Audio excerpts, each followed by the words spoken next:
unlucky Parkman kin could have a go at doing their duty and do the research that would almost certainly stir up more gossip than it already had. The memories came of Royce's fatal car wreck, of the fact that Millie could no longer remember his taste, his scent, or the last time Royce had told her he loved her. But there was something she could recall in perfect detail. That what she'd had with Royce had been a big, fat lie. Millie felt the memories and the lies roll into a hot ball, one that would surely spiral her into a panic attack if she didn't stop it. She needed fresh air, but bolting now would cause every eye in the room to turn and look at her, to pity her, to whisper about her behind her back.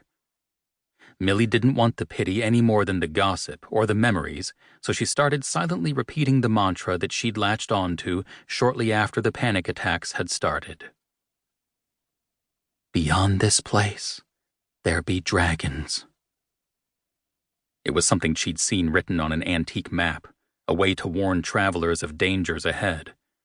A beautiful map of golden land and teal-green waters. The image of it soothed her, and sometimes, it reminded her not to go beyond the gold and teal. That if she crossed over into the dragon pit of grief, she might never come back.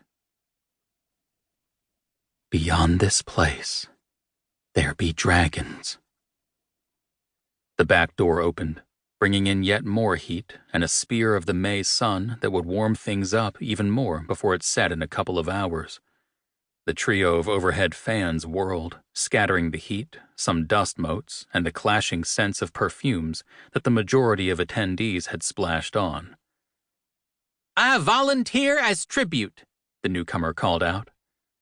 The newcomer, Frankie McCann, was decked out in a full Hunger Games Katniss Everdeen costume, the cool leather one from the scenes in the last movie. She'd even braided her hair, but unlike Katniss, Frankie's locks were a blend of pink, peach, and canary yellow.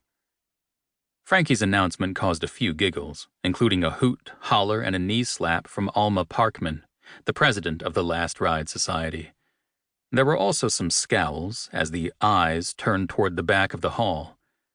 Millie tried to poker up her face and show nothing, because pretty much any kind of reaction from her would spur more of that pity and gossip. Millie also kept that blank face when Frankie sank down beside her. Even if Frankie hadn't come decked out as Katniss, her presence would have stirred up talk.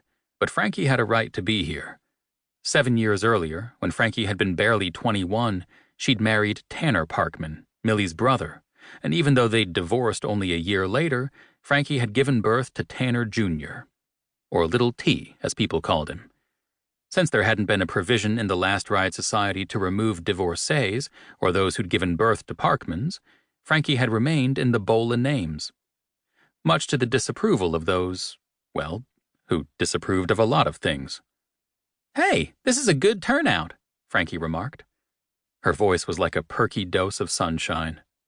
Not the kind to give you heat stroke, but the extra sunny kind that felt good after a long winter. "It is," Millie agreed, though it was the usual turnout as far as she could tell. There were about 80 people who fell into one of 3 categories. Those who truly wanted to honor their founder and ancestor, Hezi Parkman. Those with too much time on their hands who came for Alma's homemade snickerdoodles and any gossip they might have missed. And the final group was those who made time and came only out of a sense of duty. Millie was in that last batch. Since Hezi had been her great-great-grandmother, Millie had come every year since her 21st birthday to represent her father and brother who always had an excuse not to be here. Like tonight, her mother was always in the front row, in the aisle seat, doing her duty while looking perfect. Lori Jean wouldn't be having a snickerdoodle, and she'd been one of the scowlers when Frankie had come in and announced herself as tribute. As for Frankie, she was all about honoring the founder, eating the snickerdoodles, and apparently having fun while doing it. Then again, having fun pretty much defined Frankie's attitude about life. Millie envied that attitude, that warm sunshine voice. Heck, she envied Frankie.